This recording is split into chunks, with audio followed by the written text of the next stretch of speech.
Horror कहानियां थी। चुड़ैल पार्ट 1। ऊंची ऊंची पहाड़ियों और घने जंगल से घिरा हुआ भैरवगढ़ गांव काली पहाड़ी के ठीक पीछे था। काली पहाड़ी यानी मौत का घर। भैरवगढ़ गांव तक पहुंचने का रास्ता बेहद दुर्गम था। लगभग 24 घंटे घने तूफान और तेज हवाओं की वजह से वहां के वीराने माहौल की कहानियां लोगों के दिलों को दहला देती थी। ऐसे बहुत कम लोग थे जो भैरवगढ़ गांव तक जाने की हिम्मत करते थे। लोगों का कहना था कि इस गांव के आसपास बुरी आत्माओं का साया मंडराता है।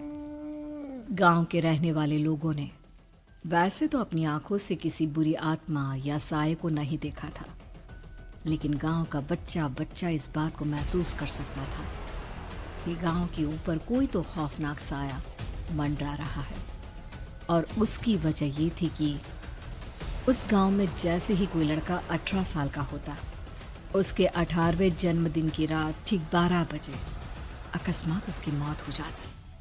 हर बार ये मौतें बड़े ही रहस्यमयी ढंग से होती, और इस बार सरपंच सुमेर के बेटे को 18 साल होने में अब बस 15 दिन बाकी थे। अजी सुनते हैं, हमारा बेटा भी कुछ दिन बाद 18 साल का हो जाएगा। कहीं वो डायन उसे भी खा गई तो। कैसी बातें कर रही हो? जब वो इस गांव में ही नहीं है तो कोई भी डायन या बुरा साया उसका कैसे कुछ बिगाड़ सकता है? उसे कुछ नहीं होगा।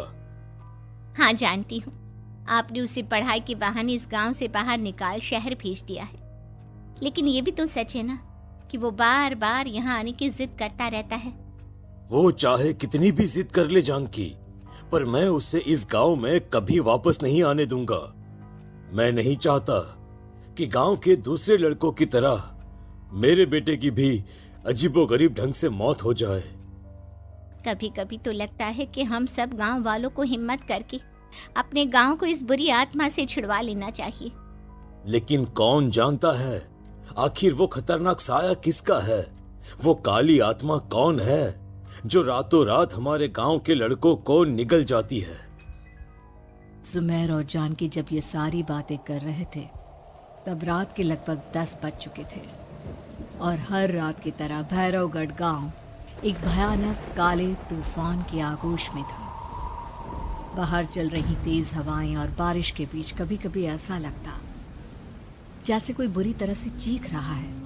किसी के तड़पने और चीखने की आवाजें गांव के कानों में बार बार टकराती, पर वहां रहने वाले किसी भी औरत या आदमी के अंदर इतना साहस नहीं था कि वो अपने घर से बाहर कदम रख के उन आवाजों तक पहुंच सके। सो जाओ जानकी, और घर के खिड़की दरवाजे कसकर बंद कर दो। अब जानकी सब खिड़कियां ठीक से बंद करने ही लगती है कि तभी उसे अपने घर के दरवाजे पर जोर जोर से खटखटाने की आवाजें सुनाई देती है। इन आवाजों को सुनकर जानकी और सुमेर के चेहरे डर से पीले और हाथ पैर ठंडे पड़ जाते हैं। जानकी, जानकी, इतनी रात कौन होगा? पता नहीं, ऐसा लग रहा है कोई बुरी तरह से दरवाजा खटखटा रहा है। अरे हाँ, पर किसी की आवाज भी तो नहीं आ रही।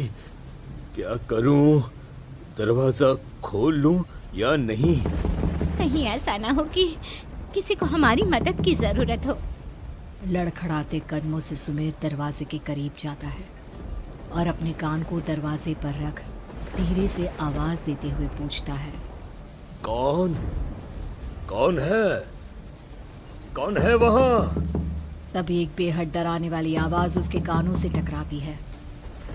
दरवाजा खोलो, दरवाजा खोलो, वरना आज की रात इस गांव में कोई जिंदा नहीं बचेगा।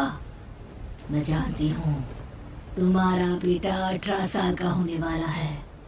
अगर उसकी जान की जरा भी परवाह है तो दरवाजा खोल दो।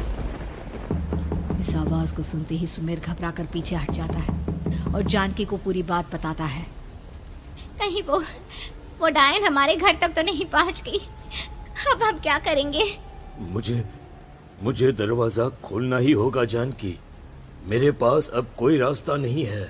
इतना कहकर सुमेर डर से अपनी दोनों आंखें कसकर बंद करता है और कांपते हाथों के साथ झटके से दरवाजा खोल देता है। तभी किसी के जोर से हंसने की आवाज सुमेर और जानकी को सुनाई देती है। उस आवाज को सुन दोनों दरवाजे की तरफ देखते हैं और सामने अपने बेटे राहुल को खड़ा देख दंग रह जाते हैं। राहुल के हाथ में उसका मोबाइल होता है जिसमें से वो आवाज बज रही थी। ये क्या मजाक है? और तू यहाँ, तुझे मना किया था ना गांव में आने को, समझ में नहीं आता क्या? 18 साल का होने वाला है तू। माँ, आप लोग भी पता नहीं किन अंधविश्वास भरी बातों पर भरोसा करते हैं। क्या क्या मैं अपने घर नहीं आ सकता? आप लोगों से नहीं मिल सकता? देख बेटा, हमने तुझे किसी वजह से ही इस गांव से दूर रखा था और यहां आकर तूने अच्छा नहीं किया। चल चल चल, मैं तुझे अभी के अभी वापस शहर छोड़कर आता हूं। ओफो पापा, आप बेकार की बातों से परेशान हो रहे हैं। बाहर इतना तेज अंधड़ तूफान चल रहा है, कहीं जाने की जरूरत नहीं है। मैं बस आप लोगों से मिलने आया हूं, कुछ दिन रहकर चला जाऊंगा। दिमाग खराब हो गया है इस लड़के का, नहीं जानता कि इस गांव में ये सुरक्षित नहीं है। किसने कहा था तुझे यहाँ आने को?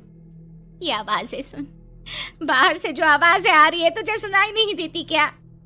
अरे माँ, जब जोर से तूफान चलता है, तेज हवाएं चलती हैं, तो इसी तरह की आवाजें आती हैं। ये बहुत नॉर्मल है माँ। नॉर्मल होगी तेरे लिए बेटा। 4 दिन शहर में पढ़कर आया है तो अपने माँ बाप की बात नहीं मान सकता। माँ, मुझे अभी बहुत जोरों से भूख लगी है, पहले कुछ खिला दो, और रात भी बहुत हो गई है। हम इस बारे में कल बात करते हैं, ठीक है? राहुल के वापस आ जाने से जानकी और सुमेर की आंखों की नींद उड़ गई थी। खाना खाने के बाद राहुल तो अपने बिस्तर पर जाकर सो गया, लेकिन जानकी और सुमेर पूरी रात उसके कमरे के बाहर पहरेदारी करते रहे। उन्हें पल पल इसी बात का डर था कि कहीं उनके बेटे को कुछ हो ना जाए। रात बीतती है, सुबह का सूरज निकलता है। अब जैसे ही वो राहुल को नींद से जागते देखते हैं तो उन दोनों के दिल को सुकून मिलता है। अरे माँ, पापा, आप अभी तक यहीं बैठे हैं? क्या पूरी रात सोए नहीं?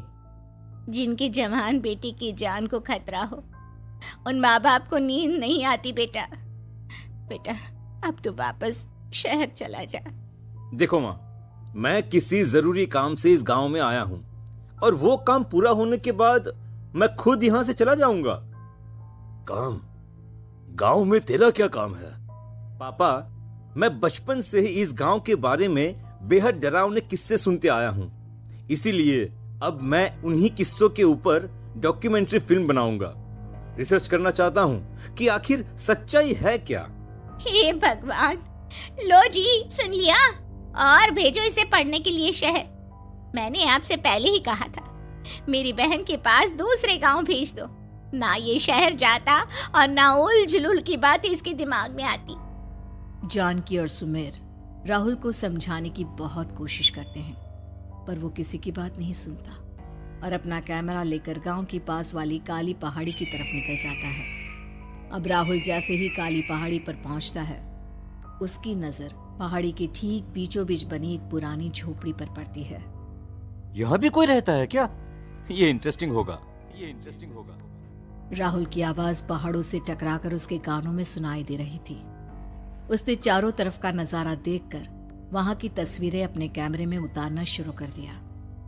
तभी अचानक राहुल ने अपने कैमरे में खींची हुई तस्वीर को जूम करके देखा, और उसमें उसे जो नजर आया वो देखकर राहुल की होश उड़ गए। क्या सचमुच उस गांव के ऊपर किसी बुरी आत्मा का साया था?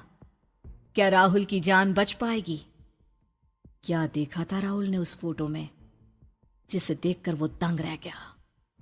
इन सवालों के जवाब जानने के लिए देखिए इस कहानी का अगला भाग।